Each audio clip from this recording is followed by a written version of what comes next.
Guys, എന്തൊക്കെയുണ്ട് വിശേഷങ്ങൾ? നമ്മുടെ നാട്ടിലിപ്പോൾ ഓണത്തിൻ്റെ ഒരുക്കങ്ങളൊക്കെ തകൃതിയായിട്ട് നടക്കുമായിരിക്കും അല്ലേ? അപ്പം ഞാനിപ്പോൾ ഇതാ ഒരു ഗ്രോസറി ഷോപ്പിങ്ങിന് പോവാം, നമ്മുടേതായ കുറച്ച് ഇന്ത്യൻ സാധനങ്ങളൊക്കെ മേടിക്കാനായിട്ട്. എനിക്ക് ഇങ്ങോട്ട് വരുന്നതിന് മുമ്പ് ഏറ്റവും വലിയൊരു ഡൗട്ടായിരുന്നു കേട്ടോ, നമ്മുടെ സാധനങ്ങളൊക്കെ ഇവിടെ കിട്ടുമോ എന്നുള്ളത്. കിട്ടും കേട്ടോ, പക്ഷേ എല്ലായിടത്തും കിട്ടത്തില്ല, ഇന്ത്യൻ കടയിൽ തന്നെ പോകണം. അപ്പം ഞാൻ ദാണ്ട് ഒരു കുട്ടി ഗ്രോസറി ഷോപ്പിങ്ങിന് പോവാം കേട്ടോ. അപ്പോൾ ദാണ്ട് ഞങ്ങൾ പോകാനായിട്ട് ഇറങ്ങി കേട്ടോ. ഇവിടുത്തെ പൂക്കളൊക്കെ കാണാൻ ഭയങ്കര ഭംഗിയാണ്. നേരിട്ട് കാണുമ്പോൾ ഭയങ്കര കളറാണ്, നല്ല ഭംഗിയാണ് നേരിട്ട് കാണാനായിട്ട്. ഞാനിവിടെ ചിലപ്പോൾ ഷോപ്പിലൊക്കെ ചെല്ലുമ്പോഴേ ഇങ്ങനെ ബൊക്കെയൊക്കെ വെച്ചേക്കുമല്ലോ, ഞാനിങ്ങനെ ചെന്ന് തൊട്ട് നോക്കി ഇത് ഒറിജിനലാണോ പ്ലാസ്റ്റിക് ആണോ എന്ന് അറിയാൻ വേണ്ടിയിട്ട്. അത്ര ഭംഗിയാട്ടോ നേരിട്ട് കാണാൻ വേണ്ടിയിട്ട്. ചിലപ്പോൾ ഇതേപോലെ ഞാൻ നടക്കുമ്പോൾ ഇങ്ങനെ അമ്മയെ വീഡിയോ കോളിലൊക്കെ ചെയ്യാറുണ്ട്. അപ്പോൾ അമ്മയെ കാണിക്കുമ്പോൾ അമ്മ പറയും ഇതിൻ്റെ അരിയോ തയ്യോ ഒക്കെ കിട്ടുവാണെങ്കിൽ കൊണ്ടുവരണേന്ന്. അമ്മയ്ക്ക് ചെടിയോടൊക്കെ ഭയങ്കര ക്രേസാണ്, ഭയങ്കര ഇഷ്ടമാണ് ചെടിയെന്ന് പറയുമ്പോൾ.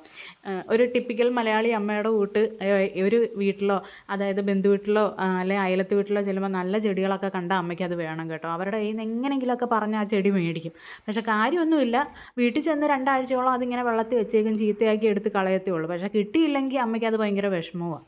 അപ്പം ഞങ്ങൾ ആണ്ട് ബസ് സ്റ്റോപ്പിലെത്തി, കുറച്ച് നേരം കൂടി ഉണ്ട് ഞങ്ങളുടെ ബസ് വരാനായിട്ട്. അപ്പോൾ ചുമ്മാ ഇങ്ങോട്ടൊന്ന് നടക്കാമെന്ന് വിചാരിച്ചു. ദാ ഈ കിടക്കുന്ന എല്ലാം ആപ്പിളാട്ടോ, നിറയെ ആപ്പിൾ ഇങ്ങനെ പൊഴിഞ്ഞു വീണ് കിടപ്പുണ്ട്. ഇവിടെ കുറേ ആപ്പിൾ മരങ്ങൾ ഇങ്ങനെ നിൽപ്പുണ്ട് കേട്ടോ. കുറേ ആപ്പിളുകൾ വെറുതെ ഇങ്ങനെ വീണ് കിടപ്പുണ്ട് താഴെ. ഈ നിൽക്കുന്നത് പിയർ ഫ്രൂട്ടിൻ്റെ മരം കേട്ടോ. ഞാനിവിടെ വന്നണക്കെ ആദ്യമായിട്ടാണ് പിയർ ഫ്രൂട്ടിൻ്റെ ഇത്രയും വലിയൊരു മരം കാണുന്നത്. ഇത്രയും വലുതാവുമെന്ന് തന്നെ എനിക്കറിയത്തില്ലായിരുന്നു. അത്രയ്ക്ക് നമ്മുടെ പ്ലാവിൻ്റെ ഒക്കെ ഒരു സൈസുണ്ട്, അത്ര വലിയ മരം.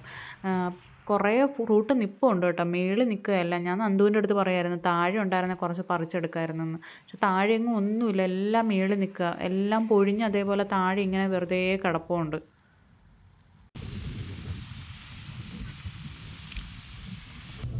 അപ്പോൾ തന്നെ ഞങ്ങൾ ബസ്സിൽ കയറി കേട്ടോ. ഇവിടെ ഒരാൾ ഷൂ ഒക്കെ ഊരി സ്ട്രോളറിൽ അങ്ങ് എണീറ്റ് നിന്ന്.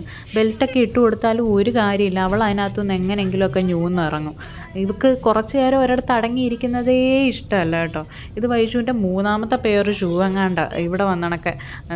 അവൾ എങ്ങനെയെങ്കിലും ഈ ഷൂ ഊരിക്കളയും. നമ്മൾ തിരിച്ച് വീട്ടിൽ ചെല്ലുമ്പോഴായിരിക്കും അയ്യോ ഷൂ പോയെന്ന് പോലും അറിയുന്നത്. ചിലപ്പോൾ ഇങ്ങനെ ആരെങ്കിലും പുറകിന് ഓടിക്കൊണ്ട് തരും, ഷൂ പോയി എന്ന് പറഞ്ഞിട്ടേ കൊണ്ട് തരുമ്പോഴായിരിക്കും നമ്മൾ ശ്രദ്ധിക്കുന്നത് പോലും. ഞങ്ങളിപ്പോൾ ആ സ്ഥലത്ത് എത്തി കേട്ടോ. ഡാം ഫ്രീ എന്ന ഈ സ്ഥലത്തിൻ്റെ പേര്. ഞങ്ങൾക്ക് അടുത്ത് മൊബൈലിൽ വേറൊരു ഇന്ത്യൻ കടയുണ്ട്, പക്ഷേ എങ്കിലും കൂടുതൽ ഞങ്ങൾ ഈ കടയിലാണ് വരാറ്. ഇവിടുത്തെ സാധനങ്ങൾ കുറച്ചുകൂടി നല്ലതാണെന്ന് തോന്നിയിട്ടുണ്ട് കേട്ടോ. ടെമ്പിൾ ഓഫ് സ്പൈസസ് എന്നാണ് കേട്ടോ ഈ കടയുടെ പേര്. ഈ ഇരിക്കുന്ന എല്ലാം ഫ്രോസണായിട്ട് കേട്ടോ. ചക്കയും ചക്കക്കുരും വെണ്ടയ്ക്കയും എല്ലാം ഇരിപ്പുണ്ട്. അതേപോലെ അതാ റെഡി ടു ഈറ്റ് ആയിട്ട് നമ്മുടെ പുട്ട്, കൊത്തു പൊറോട്ട, പഴംപൊരി, പരിപ്പ് വട, ഉഴുന്നുവട എല്ലാം ഉണ്ട് കേട്ടോ. കഴിഞ്ഞ പ്രാവശ്യം വന്നപ്പോൾ മത്തി വറുത്തത് വരെ ഉണ്ടായിരുന്നു. പക്ഷേ ഇതുവരെയും ഇങ്ങനെ റെഡി ടു ഈറ്റിൻ്റെ സാധനങ്ങൾ ഞങ്ങൾ ഇതുവരെയും മേടിച്ചിട്ടില്ല കേട്ടോ. എന്താണെന്നറിയില്ല, ഇതുവരെയും അങ്ങനെ ട്രൈ ചെയ്യണമെന്ന് തോന്നിയിട്ടില്ല.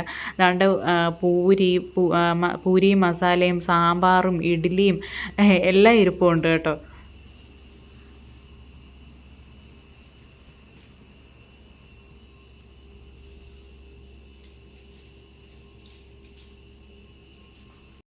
ഇതാ ഞങ്ങൾ വാങ്ങുന്ന ഗ്രേറ്റഡ് കോക്കനട്ട് ഇതാട്ടോ മേടിക്കാറ്.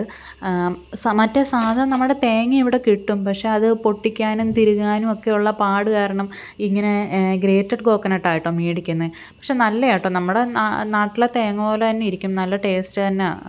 അങ്ങനെ രുചി വ്യത്യാസം ഒന്നുമില്ല ഈ തേങ്ങയ്ക്ക്. ഈ ഇരിക്കുന്ന എല്ലാം പയറിൻ്റെ ഐറ്റംസ് ആട്ടോ. ഗ്രീൻ പീസും നമ്മുടെ കിഡ്നി ബീൻസും പയറിൻ്റെ അലവും പയറും എല്ലാം ഇരിപ്പുണ്ട് കേട്ടോ. ഞാൻ ഇവിടുന്ന് മറ്റേ ചനാദാൽ എടുത്ത്, അത് ഞങ്ങൾക്ക് ഭയങ്കര ഇഷ്ടമാണ്. നമ്മുടെ കടലപ്പരിപ്പ് പായസം വെക്കുമല്ലോ, അതിൻ്റെ പായസം ഞങ്ങൾക്ക് ഭയങ്കര ഇഷ്ടമാണ്, എനിക്കും നന്ദുവിനും. അപ്പോൾ അതൊരു പാക്കറ്റ് എടുത്തിട്ടുണ്ട്. നാട്ടിലായിരിക്കുമ്പോൾ ഇങ്ങനെ അച്ഛനോട് പറഞ്ഞാൽ മതി, അച്ഛാ പായസം വെച്ച് തരുമോയെന്ന്. നന്ദുവിൻ്റെ അമ്മയും വെക്കും കേട്ടോ നല്ല കടലപ്പായസം. അപ്പം അതുകൊണ്ട് നമുക്ക് ഇവിടെ വെച്ച് കഴിക്കണമല്ലോ, അങ്ങനെ അതൊരു പാക്കറ്റ് എടുത്ത് ഇവിടുന്ന്. ഇത് അരിയുടെ സെക്ഷനാട്ടോ. എല്ലാ സൈസ് അരിയുണ്ട്, ബിരിയാണി അരിയുണ്ട്, പിന്നെ ജീരകശാല അരിയുണ്ട്, ഇതാ മട്ടയരി വരെ ഉണ്ട്. ഞാനിപ്പം മട്ടയരി ആട്ടോ വാങ്ങുന്നത്. ഞാൻ നേരത്തെ പറഞ്ഞ കടയിൽ, ഇന്ത്യൻ കടയിൽ അങ്ങനെ മട്ടയരി കിട്ടാറില്ല. അപ്പോൾ ഇവിടുന്ന് ഇപ്പം ഞാൻ മട്ടയരി വാങ്ങാറുണ്ട്.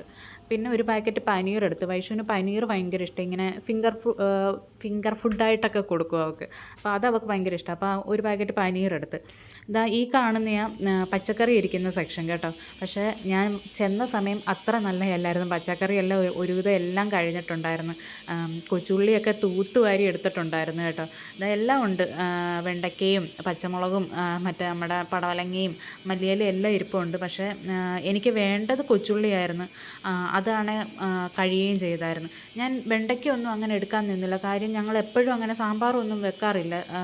ആഴ്ചയിൽ ഒരു ദിവസം അങ്ങനെ ആയിരിക്കും സാമ്പാർ വെക്കുന്നത്. അപ്പം കുറച്ച് വെണ്ടയ്ക്ക അവിടെ ഇരിപ്പുള്ളതുകൊണ്ട് ഞാൻ അത് എടുക്കാൻ നിന്നില്ല കേട്ടോ. കൊച്ചുള്ളി എല്ലാം തീർന്നിട്ടുണ്ടായിരുന്നു കേട്ടോ. ബാക്കി ഉണ്ടായിരുന്ന കുറച്ച് കൊച്ചുള്ളി ഞാനും തൂത്തുവാരി എടുത്ത്. ഞാൻ ഇങ്ങോട്ട് വന്ന സമയം കൊണ്ട് ഇതാ വൈഷു ചെയ്യുന്ന പണി കണ്ടോ. അവൾ അവിടെ ഇരുന്ന കായത്തിൻ്റെ എല്ലാം എടുത്താൽ ഞങ്ങളുടെ ബാസ്ക്കറ്റ് എടുത്ത് പെറുക്കി ഇട്ടുകൊണ്ട് നിൽക്കുക കേട്ടോ. എന്തിനാണെന്നറിയത്തില്ല അവൾ ഈ കായെല്ലാം പെറുക്കി ഇടുന്നത്. എല്ലാം പെറുക്കിതാ. ഇനി അത് തിരിച്ചു വെക്കുന്ന ഇനി അടുത്ത വലിയൊരു പണിയാട്ടോ.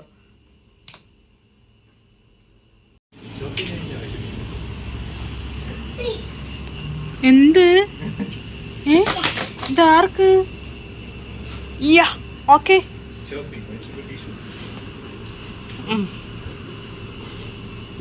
എന്തെന്ന്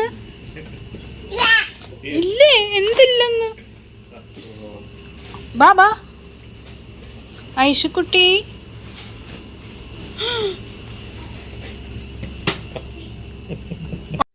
അപ്പോൾ ദാണ്ട ഞാൻ ഇവിടെ നിന്ന് ഒരു പാക്കറ്റ് റവയും അവലും പിന്നെ ഒരു പാക്കറ്റ് പുട്ടുപൊടിയും എടുത്തു കേട്ടോ.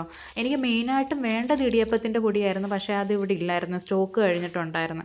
പിന്നെ ഇവിടുത്തെ സ്റ്റാഫ് പറഞ്ഞായിരുന്നു ഈ വിനായക ചതുർത്ഥിയൊക്കെ ആയിരുന്നല്ലോ, അതുകൊണ്ട് തന്നെ സാധനങ്ങളുടെ സ്റ്റോക്കൊക്കെ ഒരുവിധം കഴിഞ്ഞിട്ടുണ്ടായിരുന്നു. അപ്പോൾ ദാണ്ട ഞാൻ വീട്ടിൽ തിരിച്ചെത്തി മേടിച്ച സാധനങ്ങളെല്ലാം എടുത്ത് വെച്ചുകൊണ്ട് നിൽക്കുക കേട്ടോ.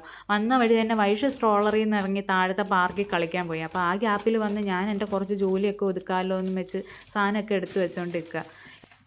ഇവിടുത്തെ ഒരു 800 രൂപയ്ക്ക് പർച്ചേസ് ചെയ്തുകൊണ്ട് ഒരു പാക്കറ്റ് പപ്പടം ഫ്രീ ആയിട്ട് കിട്ടി കേട്ടോ. അങ്ങനെ ഈ മാസത്തെ ഞങ്ങളുടെ ഇന്ത്യൻ ഗ്രോസറി ഷോപ്പിംഗ് ഇങ്ങനെ കഴിഞ്ഞ്. ഇനി വൈഷു വരുന്നതിന് മുമ്പ് എൻ്റെ ജോലിയെല്ലാം ഒരുവിധം ഞാൻ ഒതുക്കട്ടെ. അപ്പോൾ ഇനി അടുത്ത ഒരു വീഡിയോയിൽ നമുക്ക് കാണാം. Thank you guys.